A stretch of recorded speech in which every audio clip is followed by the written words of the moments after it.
odamlarni qanday qilib qiziqtirish mumkin? Bugun sizlar bilan Dale Carnegiening Do'st orttirish kitobini qanday qilib odamlarni qiziqtirish mumkin degan mavzusini gaplashib o'tamiz.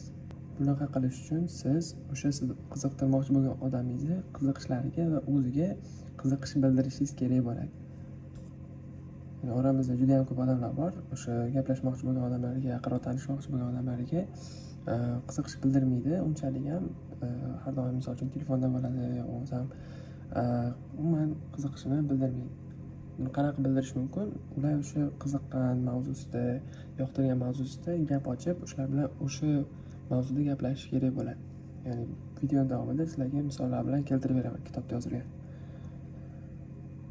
Hamma tanisa kerak, Amerikaning 26-prezidenti Thomas Theodore Roosevelt o'zini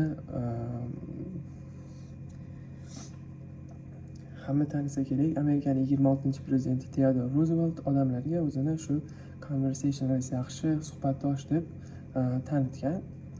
Bu qanaqa qilib bo'lganda, har doim u ba'zimga odamlarni aytganida bir kun oldin o'sha ba'zimga keladigan odamlar haqida o'rganib chiqqan. Va shu orqali o'sha ular ertaga kelganida ularga o'sha mavzu haqida gapiradi.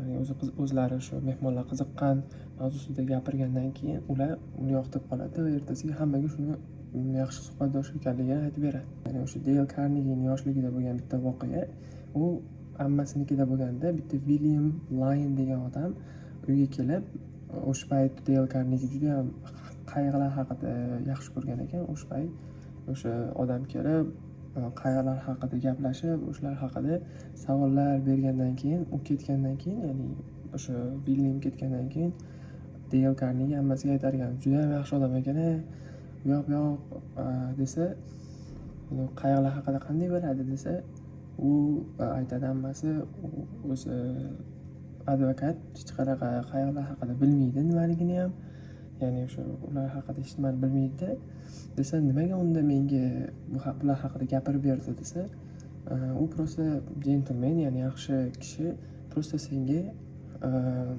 sen qiziqqan sohangni gapirib, senga yoqmoqchi bo'lgan degan ekan yoshligida. Yana shunga o'xshash hikoya bor. Bitta nonvoy qissasi desangiz ham bo'ladi. Bitta nonvoy o'zini nonlarini bitta mehmonxonaga o'tkazish uchun deyarli 4 yil harakat qiladi va hech qachon nonlarini ularga o'tkaza olmaydi. Ya'ni o'sha bitta hamkor bo'lib ishlasha olmaydi. Buni qanaqa qilib uddaladi deydigan bo'lsangiz, u oxiri o'sha odamlar haqida, psixologiya haqida o'rganib, o'sha odamni shaxsan o'zini o'rganib chiqadi, menejerni, va o'ylab qarasa, u qaysidir mehmonxonaga prezident bo'lishni xohlar ekan. Keyin o'sha haqida gap ochadi. O'sha haqida gaplashgandan keyin u non haqida ham gapirmaydi, umuman hech nima haqida gapirmaydi. U odam non sotishni biladi va 3-4 kundan keyin o'zlari chaqirishadi. Ya'ni uning yordamchilari, ya'ni menejerning yordamchilari telefon qilib suhbatga chaqirishadi va ya'ni samplelar, misollar, narxlarini tayyorlab deydi. Keyin o'sha kirayotganda menejerning yordamchilari, sen nimadir qilding-ku, lekin senga sotildi bu, seni yoqtirib qoldi shekilli dergan. Ya'ni menejerda nonvoyga.